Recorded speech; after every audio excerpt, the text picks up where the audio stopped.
This meeting is being recorded. Good evening, everyone, and welcome to the Day 2 Racing Social Cheltenham Festival preview. Following on from last night, we've got me and Dawn. Obviously, the big gun, Batchy, is back for more punishment tonight. He enjoyed himself that much last night. Batchy, much appreciated coming back on again. No worries, mate. Looking forward to it. Good We've stuff. got a proper big gun on tonight, though.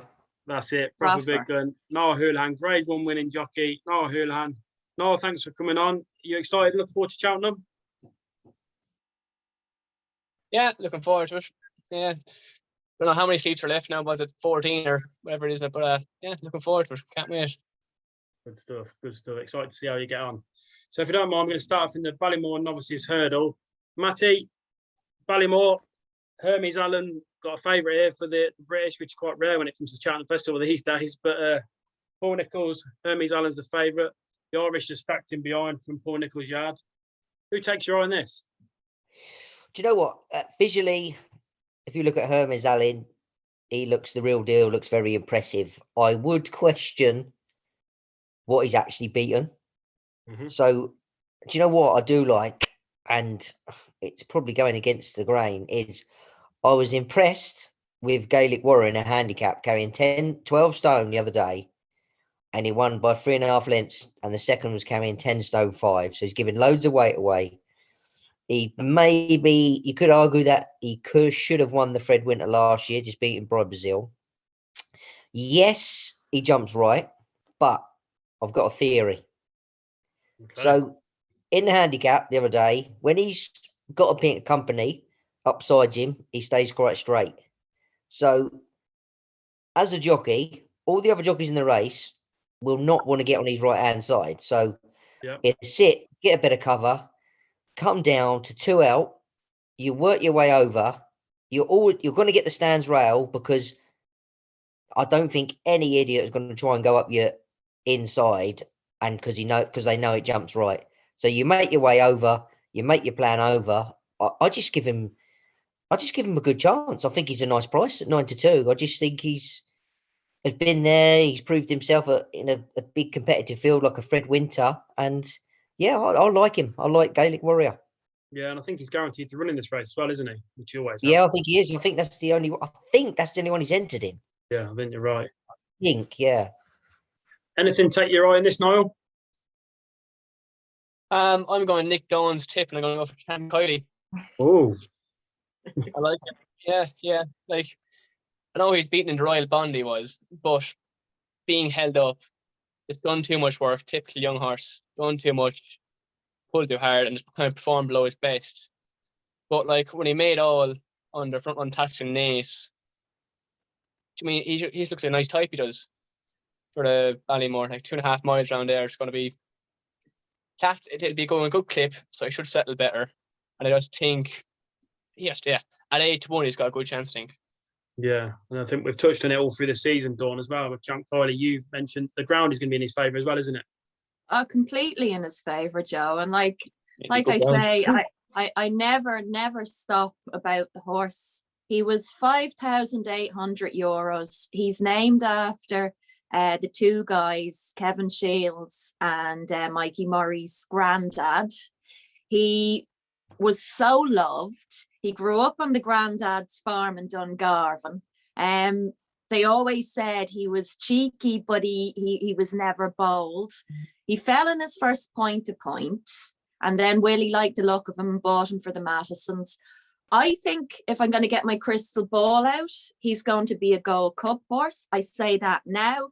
In case something happens to me, save this and put it somewhere and say, Don said that in a couple of years' time or whenever he goes. That Royal Bond, I'm with Niall completely. It was a mess. It was a mess. No disrespect to Marine Nationale. I have total respect for him. Irish Point as well, although it's a head scratcher with Irish Point now. Ashrow Diamond, she is classy as you like. That day I told you I was sitting in the cubicles when the rain came and the expletives out of me. And I left with my tail between my legs because everybody dug me out and said, oh yeah, chump Kylie. I go back to Galway. I go back to when I left Galway with my heart broken, but with my head full of dreams for Champ Kylie. And that 17 length win that day, you could see Willie has a tell. If you watch Willie enough, he has a tell. You can tell his eyes twinkle and he gets excited. And he was damn excited about this horse. Nace Lawler's Day, him and Danny together, dream stuff. I was as sick as a dog. I got sick over Christmas. I was environmentally contaminated. Joe, you know by who. We'll go no further. And yeah, it was... it resurrected me. I stood by the parade ring and cried with Emily. Emily, who is Champ Kylie's groom. We adore the horse. 8-1. I say I'm coming Tuesday. I think I may have to stay for Wednesday because there won't. I will be a wet mess, and I have every faith in Champ Kylie. I just adore the horse, and he's the first Grade 1 winner of the sire Okavango too. So it's great for that sire coming along, and a cheap horse, which makes us all believe we can do it. I'm surprised no one's mentioned Impair a Pass. I mean, nothing's got within 6 lengths of him. Has he? You had to look at him, Batchy, at all? Simon Minier horse. Yeah, I do. I looked at him, but Gaelic Warrior just keeps showing up for me. I mean, yeah, the form's there. It's very good form, but I just like the way that Gaelic Warrior, he done it the hard way. He carried that much weight Yeah. in the handicap, and I just think it just stuck out more for me. Yeah, I mean, listen, I think they'd be sharing the top 3 spaces, and it could go any way. But yeah, just Gaelic Warrior, it just gets the edge for me. Yeah, and Niall, you touched on it then quickly.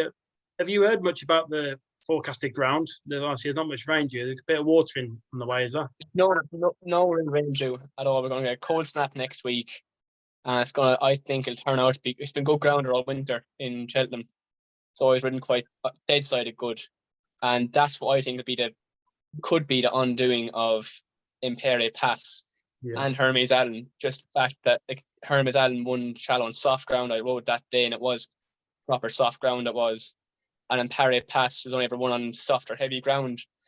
And I just think for young horses that's all they know, then go on to go ground around Cheltenham on the undulations of the track, it could just find them unbalanced. They're just a bit off their feet at stages, taking nothing away from them, but just in a novice race, you just do like see horses to have the form on the ground, or like I said, Champ Kylie around like Galway, it's a similar sort of undulations in that, make sure they're balanced in that. So that's kind of more of my horses for course in essence, really. Yeah, definitely. And the old course is a lot sharper. Remember that, Joe? A lot sharper. A lot sharper than the new course, the old course. Yeah. You're going back to good ground on a sharper track. So, and you got three hurdles downhill as well. Yeah, you might just find them out a bit. People sometimes don't think about that. The fact that there is, even though it's the Sabbath Cheltenham, but the 2 courses are totally different, aren't they? They're so different, and I didn't. Obviously, I was lucky enough to ride a few rides around the festival in handicaps, and obviously King Harold won around there, and I was still a little bit naive, didn't really respect the 2 courses. And the only time I ever respected both of the courses and got to feel the both of them was on Coneygree. And if I would have rode the same race I did on the old course, on the new course, I would have got beat. It is so different from jumping the second last on the new to the old. It is, and it sort of made me stand up and go, well, that is some difference. I mean, I'd never gone sort of around there and been in with chances like I had ever before. So it was like, then I was like, oh my God, you really do have to ride 2 different types of races. Yeah, I can see that. That's the Ballymore. We're going to move on to the Brown Advisory Novice Chase now. 3 miles. Jerry Colomb is all the rage here, and I don't know. I'm a bit unsure on him. Silly Isles winner. Is the form anything to look at and stand up? I don't think so. But what else is in the race? Dawn, Jerry Colomb, are you a fan of his? Oh God, there's so much love for Jerry Colomb, or as Mikey Fogarty called him the other night, Jerry Colombi. So whatever way, call him what you like. He's look, Gordon loved him last year. He absolutely loved him, and he was going straight from that great Thurles win. straight. They were going to skip DRF and go straight to Cheltenham. That went out the back window. We didn't see him then until back in November. He came back. He won the Faheen at Limerick. He was deadly. And he was ahead of Adamantly Chosen. And again, I'm banging on about Adamantly Chosen because he is a whopping price for Cheltenham. And he is a very, very good horse, what he's finished behind. So I really liked his run the last day. I was at DRF watching him on the big screen. I was watching him and watching Gordon at the same time, watching him. Jordan Gainsford needs a lot of credit for that ride that he gave, because I think some other jockeys mightn't have got the same joy out of Jerry that day. So, you know, like, I'd say he's the kind of horse that you probably need to know how to ride too, because he does seem to, I don't know, he seems to be a little bit fiddly in some way. There is a lot of doubts, and he is very tight at 7-4, but I think he is the one to beat. The Real Whacker, he's a real good story, isn't he? And everybody would be delighted for Peter Neville. And it's nearly 100% confirmed Sir Gerhard is going in the Browns. Finally, we know where he's going, because we've been split both ways, and God knows what ways. And like, you can't forget the Champion Bumper win, the Ballymore win. Did Gowran a couple of weeks ago worry me? It did. That mistake at the third, if he does that mistake at Cheltenham, he can't do it. He really can't do it. But he's won at Cheltenham twice. So he's 5-1 at the moment. Yeah. I mean, he's worth a fiddle, isn't he, really, if you don't want to take Jerry Colombe or Jerry Colombe or whatever he's called. But Jerry Colombe for me. So Gerhard, would I love to see it? I would love to see it.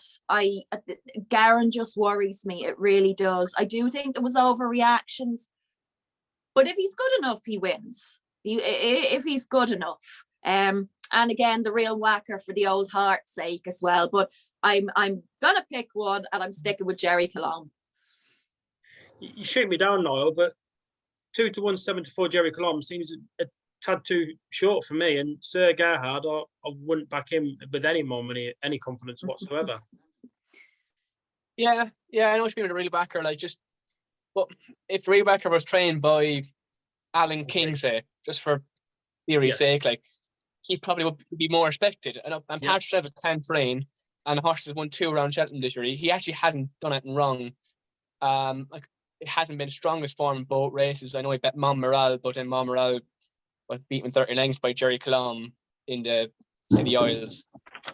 But then in City Isles, you had Balco Coastal running in behind Jerry Colombe, and you had Balco Coastal beating Solo, who got it up in Kempton last weekend, and he looked very, and Balco Coastal beat him in Kempton as well. And a track that I think suits Solo lots. He's a strong traveller and a good jumper. So you can pick forms for all of them, and it's a very tight looking round it is. But so I'm just going to go with my gut and just go for Time Hillary, to be honest.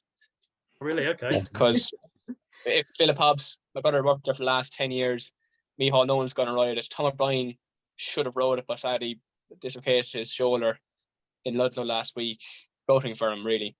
But he'll have to put in the performance together on the day. But at the end of the day, he was a very good hurdler. And if Philip Hobbs is a horse coming into form, if he gets in there in top form on the day, he actually has the ability to beat them all. Definitely, I think. At 5-1 as well. Is it fair that a repeat of his Corto Star win would win this? Yes, I think it would. A repeat of his Stayers run last year would win. Yeah, he's 9-year-old.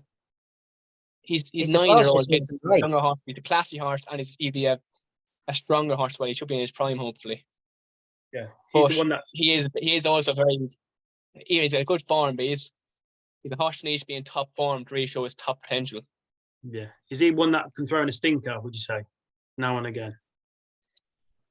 Yeah, but he can just be, when he's right, he looks class and he stands out. And when he's just ordinary, he runs a nice race. It wouldn't be a stinker per se. No, probably a bit harsh. It'd just be a bit. He ain't run many stinkers, Joe. You're being a bit harsh, isn't it? Probably a bit harsh, yeah. So harsh. maybe it's because he's always like to say he's always well backed. Maybe he doesn't. Yeah, I want to probably a bit hard. Yeah, I mean, his last sort of 10 runs, he ain't been out the first 3, maybe 5th. That's a stinker. Yeah. Maybe it's just me. Maybe He's it's not just me easy being pleased, harsh. is he? So You are awful. I've never taken to the horse. Maybe that's why. That's why. But Batchy, I presume you like Time Hill then? I do like Tyne Hill, agree with Niall, but I do also like the real whacker. I just thought his performances round Cheltenham experience, he jumped fantastic. I love the way when Sammy rode him, he just bounced him out and he just pinged every fence. Jerry Colomb, you look at his form, I mean, okay, Sandown said good to soft. It was probably dead that day. I don't know, Niall might have been running there, but all his other form has been on soft, yielding and heavy. And as you say, he did beat the Henderson horse, Coastal, whatever it's called. But I think that, and Henderson has come out and said that it's needed the run. It did need the run. He thought he might just have gone for his girths a little bit. And watching it visually, it looked like he done that as well. So for that case only, I'll go with the real whacker. But yeah, you know what? It's gutting for Tom O'Brien because he's a real nice lad. He's one of the old guard and when we've been riding, so he's one of the old ones still sort of going. And yeah, to do that so close to Cheltenham, it's gutting for him. But yeah, for me, the real whacker. Would be some story as well, wouldn't it? Yeah, definitely. So move on now to the day's main event. Niall, Queen Mother Champion Chase. Obviously, you ride Editor de Gite here against Energamy and Edwardstone. And we're always guilty of this. When a top horse gets beat, for example, in this case, Edwardstone, everyone's looking for an excuse that horse got beat rather than switching it round and saying, well, Editor de Gite did nothing wrong and beat him fair and square. And I think that's the case. And that was the case. And he goes there with a fine chance, doesn't he? He goes for every chance. Yeah, look, I'm keeping my cards close to my chest in that sort of sense. I'm not trying to jinx myself in any aspect of it. But yeah, really looking forward to the ride. And I thought performance in Kempton, going back to the grade 2, the Desert Orchid, like that was an outstanding performance. And everyone just took over the race. Is that, Edwardstone, he still finished lying in front of him. Like, but he didn't have a jockey on his back. Wasn't carrying 11 stone 6 or 11 stone 10. That is the worst thing I ever hear. That is just the most stupidest comment ever, isn't it? Yeah, ridiculous. And but my horse, like the way he trapped along there, and he's as batchy. Like when riding a horse as good as this fella, he gives a different feel. And I thought it was really classy from Kempton. And then we went to the Clarence House, rescheduled Clarence House, and everything went so smoothly for me. Everything happened, everything panned out just how he wanted it. I said to Boss kind of it's going out, it's going to be an Ergamine tracking me and Edwardstone tracking him. And that's the way it panned out. I know I got 5 or 6 lengths in him, but I done that by doing 36, 37 mile an hour with the first 2 and winging 2 of them. It's not as if I was going slow in front until after jumping the first 4. Look, I think he did everything right, and he dug in after the last to get his head up on the line to beat Edwardstone. Like he passed me after the last, and not many horses come back in Cheltenham up the hill. And the feeling he gave me to dug in, like he actually properly went to that dark place, and that's a sign of a good horse. And look, he's taken time to come to hand. He's 9-year-old, but if you look at him, he's a massive frame. And look, I wouldn't change what I'm riding that race at all, especially given the forecast of good ground. Okay. And Batchelor, one thing I noticed about Niall and Editor G is that perfect 2-mile chaser. He seems to be always, you can always move him forward and attack his fences. And that's massive in these top chases, isn't it? Yeah, but you know what? Niall's underselling himself there. He gave the horse an unbelievable ride. To go out in a 2-mile race like that and set your own fractions. Listen, of course it helps that the horse jumps well, but you've still got to set them fractions. Like he's jumped off and he's going that speed, and you're like, people are going, oh, what's he doing? Oh, he's going quick, but he's gave it an absolute peach. The fractions were spot on. And now listen, you can argue that okay, Edwardstone's got excuses, and he went to that race. He was a little bit keen. He needed to be switched off. So Tommy, and I do believe him and Kingy would have spoke before the race and said, look, he's going to be a bit fresh. He's going to be keen. We're going to have to switch him off first and foremost. Now, early part of that race, he did run with the choke out a little bit. even going that good gallop, he still wrote with the choke out. Jumping the last, I thought he was going to go past Edgy G up the running, but Niall's horse showed a lot of guts and determination and got back up. I mean, listen, it's going to be a different day, different game, and do you know what? Cannon will be a lot handier this time. But do you know what? I'd love to see Niall win this, and I'll be screaming home. And Ergamine, I mean, they blamed the colour of the fences. I mean, I just Is that a legitimate excuse? do you know what? Okay. I'm not really. To me, listen, I'm not saying. If you're going over to Cheltenham, you're telling me that the Willie Mullins team ain't got a bit of paint and painted offensive white before it's even gone over there. I don't. Yeah, right. I don't know. It just seemed. Listen, it might be right, and he probably did jump the first few big, and you've got to beat 6.5 lengths, and you could probably get them lengths back round the course to his jumping. But I don't know. It's just it's excuses. It might be a valid excuse, but I think you're telling me they can't jump a white thing back over in Ireland. I don't know. Yeah. But come on, Niall. That's it. Yes. Yeah. Thanks, Batch. And Dawn, we've spoke about Oh, an Ergamine. Did he look the same horse at Go on. Cheltenham that he did last year? No, definitely not. And me and my mum, with her being an ex-jock and that, we were sitting there, and of course I was all a Nerjamine, which is the possessed spirit. And by Jesus, he was jumping like a possessed spirit. I don't know. Like she kept saying to me, he's dropping his back end. He's dropping his back end. Look at him drop his back end. Now, a couple of people blamed Paul. Paul's always getting the blame these days on things. Then there's the white fences or whatever the jump's getting. And I'm with you, Mattie. They a lick of white paint. I could let him get out with the Tipex. Let him see a bit of white. They're colorblind anyway, supposedly. So what color was he seeing? I just think the best horse won, the best jockey rode the best race. The way, like you're saying there, you're talking back through it again, and we're sitting here with two jockeys. That it was so well thought out. And I adore Edward Stone. I adore Nerjamine. But Editor Dejit, I apologize for my horrific pronunciation. I can't even get my mouth Just call him around. Eddie. Call him Eddie.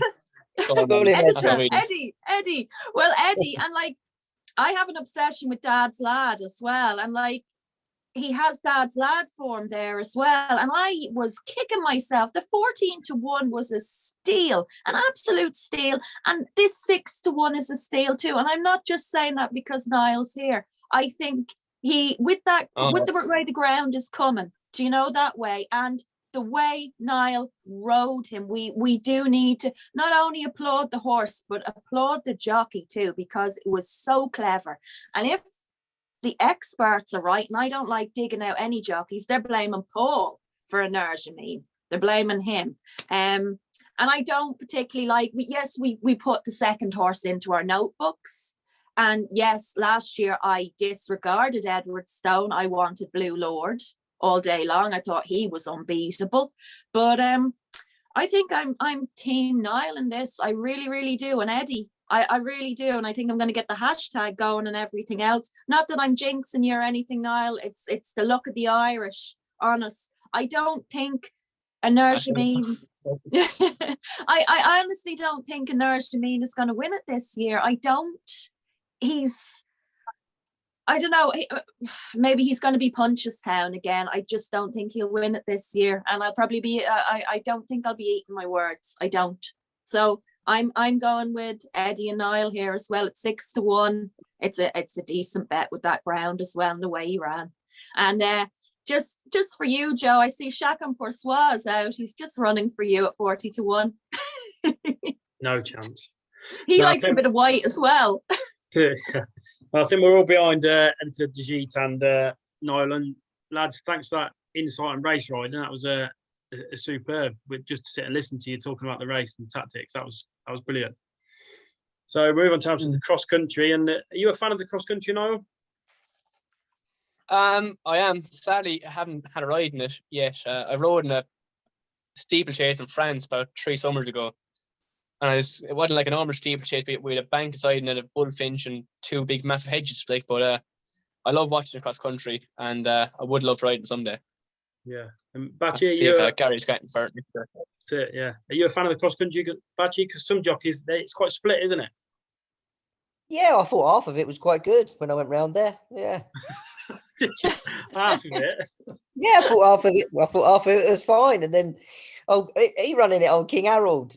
And Did he? do you remember yesterday telling you how clumsy he was? Well, yeah. he was jumping the fences great and went round the bend and slipped over. Oh, gee. Yeah, so On a yeah, flat. I was on my backside. Yeah, That's what done the hip, wasn't it?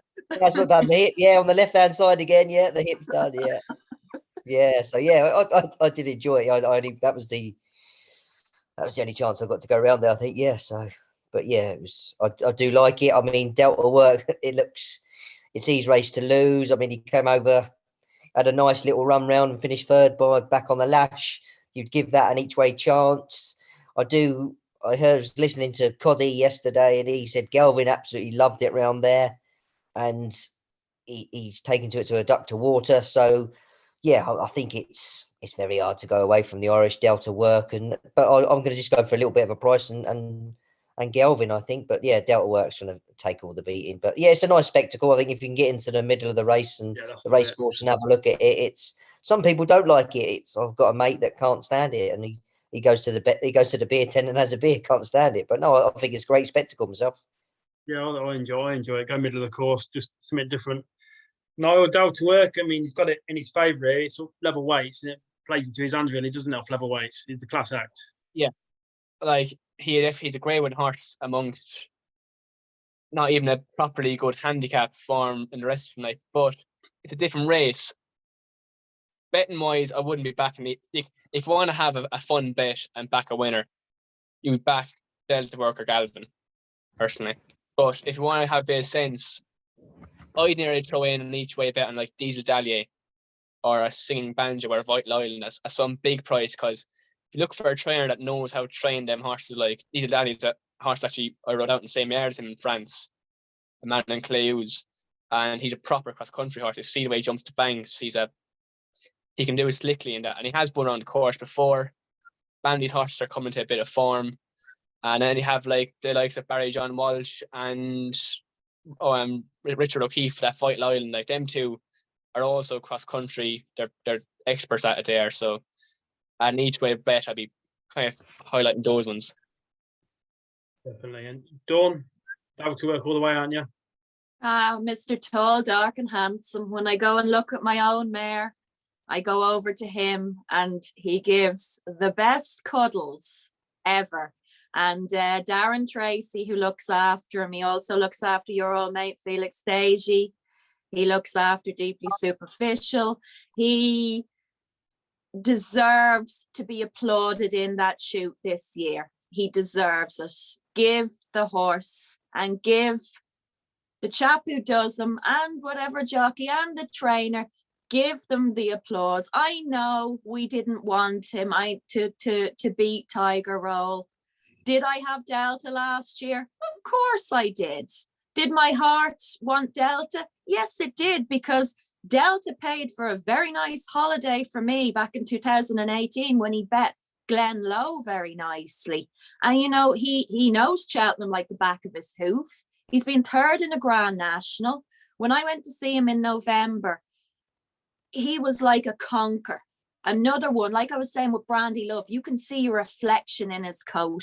And I went, that's my Grand National horse for this year. That's my Grand National horse, but that's also my cross country horse. And he's just handsome as handsome does, like his groom. He is just fantastic. He's the dog's bollocks, as Delta work, as we say. And I don't want to see him bet. He was the last day in the cross country. He was given a stone to the pair that came in front, you know. So like he should be able to just trot around here. I'll just give a little bit of each way play because I always do.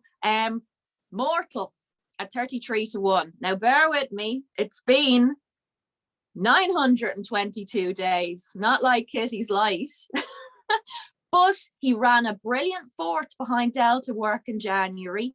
And he's been running very, very well. I like him for the national at a huge price if he gets in. He's got a featherweight on him. And the Working Mum, Snow Leopardess, she ran a stormer, an absolute stormer the other day at Haydock. And I was sad to see her go out of the Grand National, but she's in this at 20-1. And she seems to like it up the front too. But Delta Work all day. I'd be happy if Bleeding Mortal was in the mix at that big price and the Working Mum. But Delta, Team DD, Team Delta Work and Darren. Oh, Delta Work sounds like the equine version of myself you've just described there. Oh yeah, Right, yeah, totally. And do you give great cuddles as well? Yeah. Oh, you'll have to bump into me Tuesday and you will show how good the Batchy cuddle is. I'll reverse instead. Yeah. All applications I have gratefully accepted. heard rumours around Gary Moore's about Batchy's cuddles I have. Oh really? Yeah. Oh, They're this is legendary at Gary Moore's. Legendary. Legendary. You're not going to environmentally contaminate me though, are you? No. Well, Clean as a whistle, I am.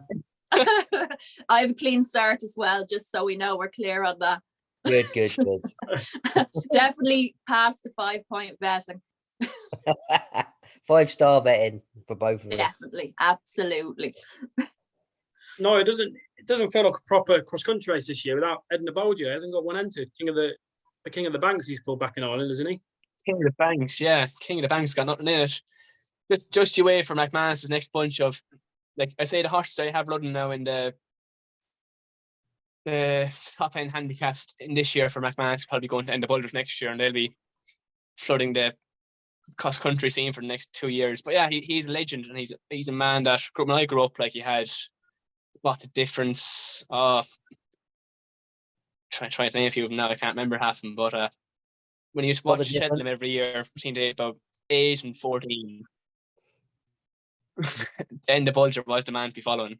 Yeah, definitely. And you mentioned JP horses then. Batchy, he's his land. What's happening with him? He's done nothing since he come second in the race back in, when was it? Back in 2021. I think he's full £37 below his rating. But these horses, JP horses, when they decline like he has, they normally end up with Ben Haslam.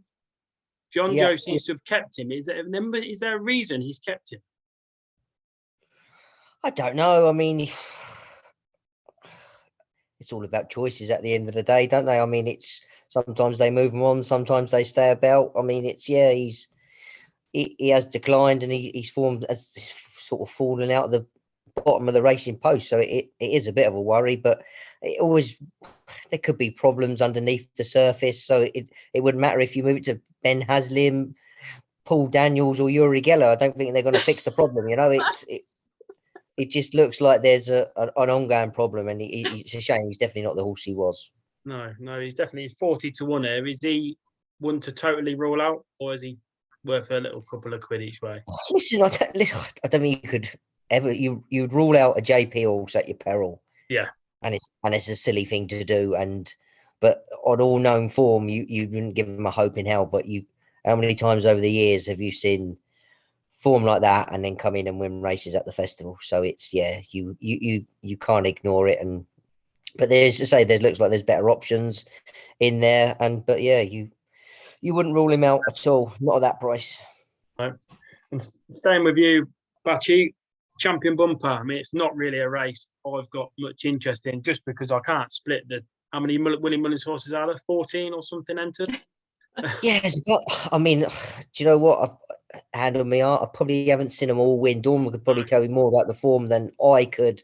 Like, it's for me his favourite. It just puts me off a horse only winning its only bumper and then going to a Cheltenham bumper. It's so different. Like it's the same. The Cheltenham bumper, the Aintree bumper, you can get horses going there then win round wherever. But as soon as they get in that hustle and bustle of a championship bumper, it's so different, and the stage can be just a bit. Sometimes it can be a bit like rabbit in headlights. Yeah. I do like Dream to Share. I think it's a great story.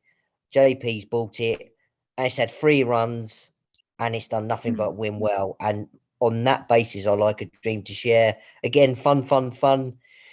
She's one. That's a filly, isn't it? She's a filly, is she? Yeah, Fun. yeah, she is. Yeah. So she get allowance, and again, she's had 2 runs, but I think again, you just have to wait to see which one Patrick rides, because I think they're scratching their heads. I don't think they know what their best one is yet. But yeah, I think A Dream to Share, just stands out for me, and I think it's a great story. And like, I don't really know John Kiley, but it'd be great to see someone bar Willie Mullins win the bumper. Yeah. Dawn, have you got a strong fancy for the bumper? Yeah, but again, it's like that. You're going, which bumper horse? Now, you heard me bang out, because Willie's got more bumps than Beyonce at this stage. Like, he's just, and there's even talk with Oisin taking out his jumps license that Oisin might hop on one of them. It's first, it started off as a bit of a joke, and now they're saying, well, maybe he'll do that. Really?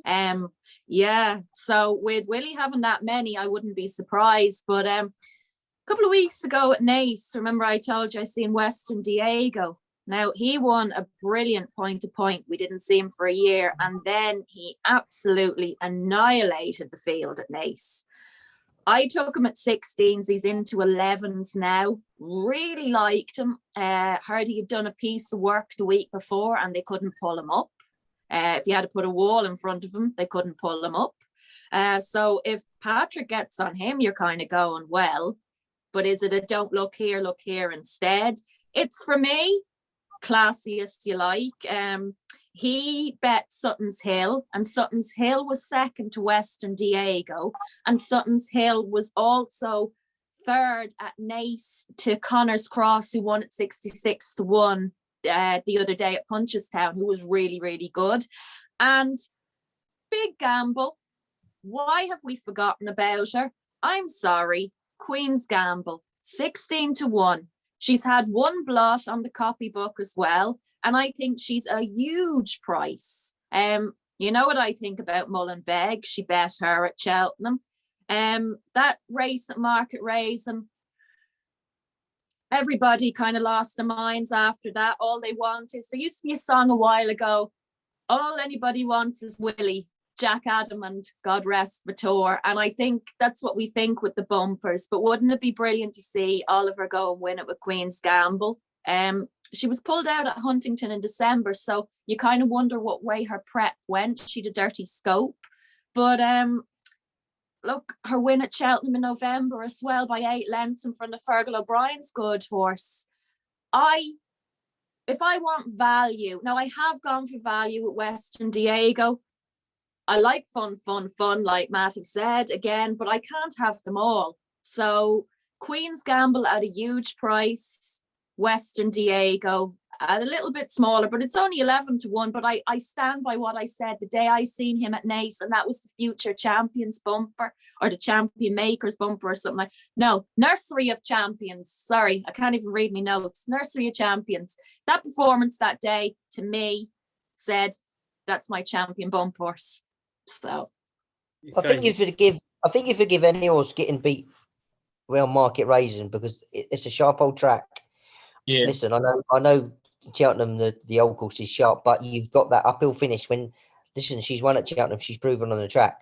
Now, Market Raising that day, she was there, and O'Brien's horse probably just done her for a little bit of toe.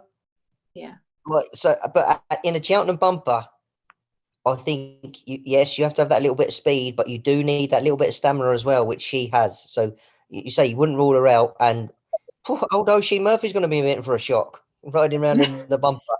I remember Martin Dwyer rode in the A-Tree bumper, and before he was going out there, he described it as a scene from Save It Brian Ryan, all coming in on stretchers and everything. Oh, gee. It's going to be entertaining anyway. Oh, isn't he's it? going to Like, have a shot. He's going to have a shot, the boy. But you didn't. Fran Berry did it, didn't he? And didn't Johnny Susie won Murty nice did the it? hurdle. Yeah. So I mean, Yeah, Johnny Murty, yeah. Johnny Murty, yeah. They few of them tried, and I think they come back Christoph as white Soon, as sheets. They come back as white as sheets. You realise how This easy is- to have it. But did you see any of them riding it again afterwards though? Yeah, good point. Yeah. Did they? They didn't, did they? Just the once, just the once. Ah, yeah. Well, you see, like anything, you try it once. If you don't like it, or you get afraid, you run. So They don't realise how hard us jump boys are. exactly. They think the champion bumper is bad enough. Wait Hey? till the right around something not 100, 2 miles. yeah, yeah. That's in CP in men's eyes. I just used to shut mine. Who have you landed on in Willie Mullins roulette in the bumper now? I ain't going Willie Mullins. I'm going John E. Kiley, my old boss man from the age of 11 years old. I like it. John, when I grew up, he was the bumper man in Ireland. Last few years, he's kind of just small, made the team is smaller. The Gleasons owned his horse, family friends of ours. I know John Gleason since he was about 10 years old coming into the yard. And he's a great rider, very natural. Done everything right, keeps his head down, listens. He's a good friend of mine. But even John, he wouldn't send anyone over to England very much. I remember, when I was there, he sent over Frawley was third in a champion bumper behind Alfaroff and I can't remember the other horse. The other horse, Q Card. And he also sent over a 1-2 of a mayor's race in the April meeting. And he sent over Toad Line, who I think she was fourth in Eve and had a few more runs on the upper hurdles as well over here. But very shrewd man, and he wouldn't be coming here if he didn't think he'd have a chance being in frame. And looking at his form, he's had 3 runs. He's more battle hardened. He's a 5-year-old. He's got a flat pedigree, so it should be a boot. I just think it's the one to win. My heart is definitely over my head here, but I'd love to see that one win. No, but he's got substance, like Bat says. 3 from 3. The experience going into the race tells a lot, doesn't it? Yeah. 100%. Who's going to quickly one of the shrewdest trainers in the game as well. Yeah. Oh, big time. Yeah. Quickly going to look at the 2 handicaps, Coral Cup and the Grand Daniel. Anything in either race for you, Batchy? Not the Coral. The Grand Daniel, I'd have a little bit each way. I just like the way he returned back to form the other day at Sandown, 3rd time lucky. I just thought he's an interesting each way price. Many moons ago, they thought of him I think he did win a Coral Cup many moons ago, and I think they was going to try him at the highest tables. But yeah, it was good to see him come back to form the other day at Sandown, and he done it well. So I just think each way at 11-1 is a good price for me. I mean, the favourite's probably Dino Blue. Synchronise is next best in for Chris Gordon. Love to see Chris Gordon have a winner at the festival. His horses are absolutely flying at the minute, and it's the owners of the Goodwin betting as well. So yeah, I know the lad who's involved in it, and he won the Gold Trophy, the Betfred the other day. And yeah, I'd like to see that run well and win for Chris, but I'll just give an each way shout for 3rd time lucky. But yeah, the Coral Cup, to be honest, I've not really looked at that, Joe. In the Grand Annual, I do like Andy Dufresne, 2nd last year on ground that would never have suited him. 152. The UK handicap has put him up another £3, the same mark as last year, which is fair enough. He's a very good horse on his day. Probably not the horse they thought he would be. I think they had him down as a Grade 1, future Grade 1 horse. He's not that, but he's perfectly capable of winning the Grand Annual. And 10-1, that'd be a nice little each way bet for me. Dawn, Coral Cup or Grand Annual? Bit of both, Joe. I took both.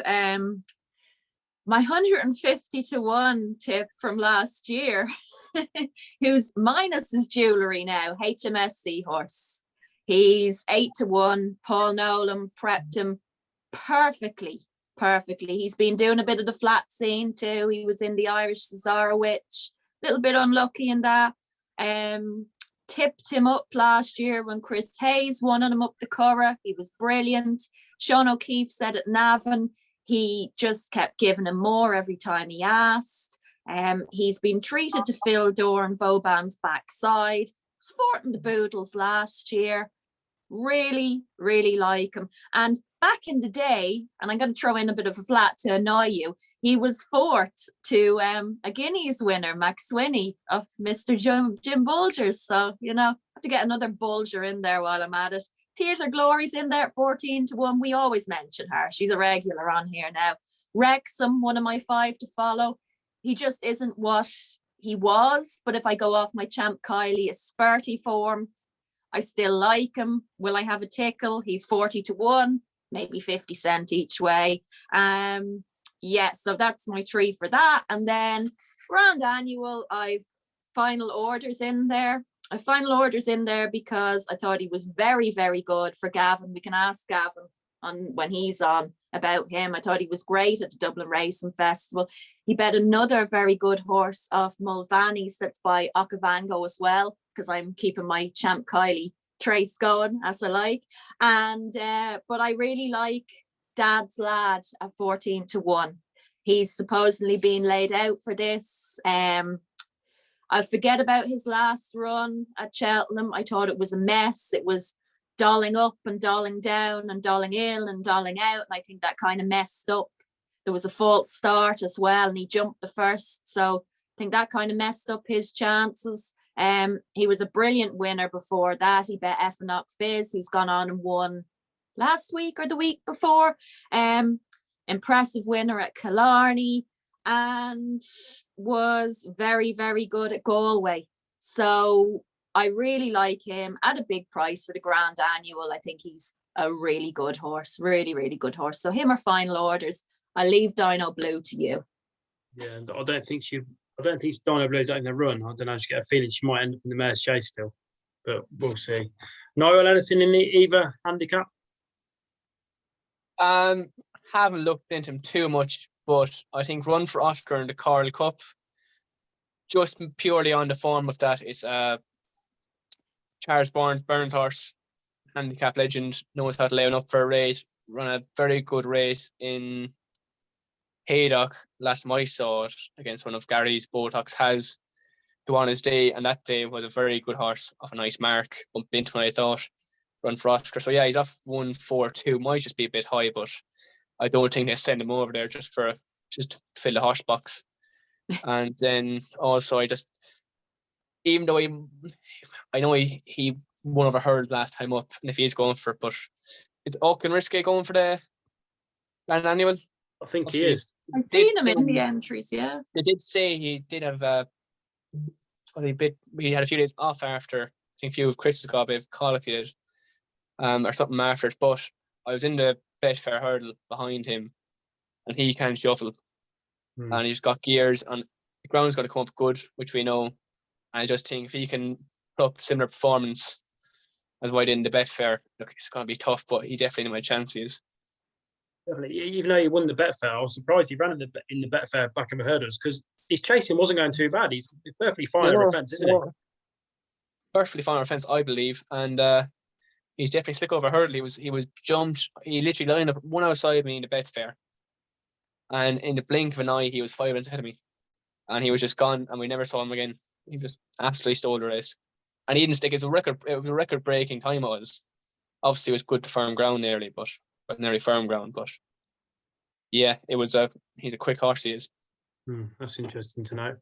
So that concludes our day 2 preview. I'm just going to quickly ask Batchy, what would be your strongest selection of the day? My strongest selection of the day. I'm going to stick with old Gaelic Warrior. Yeah. And the Real Whacker for my Batchy Daily Double. Okay, Batchy Daily Double. If these start coming in, you're going to have to do it every day. You really realise that? You're stuck now. Yeah. It's got a nice ring to it, innit? The Batchy Daily Double. Yes, I can see it now, live. Like, you need to get yourself an old horse box so you can join me in here instead. Is that are you in a horse box? Is that it? Oh yeah, I'm doing it up. This is my new house, so times are hard in Ireland. I'm sustainable. You see, I go sustainable horses, sustainable fashion, unsustainable men. So it's a struggle. It's a struggle. Stuff at the top, Dawn. Stuff at the top. But I like the top. So Yeah. Who would you your strongest? I've spent most of my life at the bottom, so I'm used to it. we can swap. Yeah, but I don't mind. Yeah, changing it up a bit. Yeah, spice it up. Strongest selection, Dawn? Joe was like, move it on. Yeah, Joe's like the referee. Is like, game's up. Come on. Yeah. Dirty for 30. Right. Okay. Look, I'll behave. Stop. You and I'm saying that get a 4-day ban, you will. I will. I'll be banned for life. Racing creeps have me on the name and shame list. Jesus. Anyway. Every hour when I can't sleep, I think of Champ Kylie. Wonder where that's going then. Yes.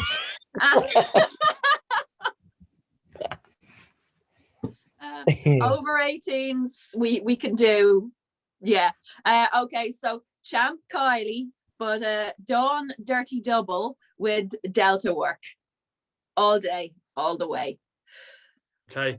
Niall, it wouldn't be fair to ask you for your strongest selection, considering you've got a big ride on the day. So we just want to wish you all the best from here at Racing Social, and we're all behind you and appreciate you coming on tonight. Thank you very much. Thank you. All the best for the week and beyond. No worries. Pleasure. It's been a pleasure. Best of luck, Niall. We're all behind you. Batchy, Thank you, legend, for coming on for 2 days. Much appreciate your time. No problem at all. No, don't forget to pick me up tomorrow, please. Yeah, 6:30 Findon, yeah. Perfect. Everyone, see you then. Dawn, thanks again, and thanks everyone for watching.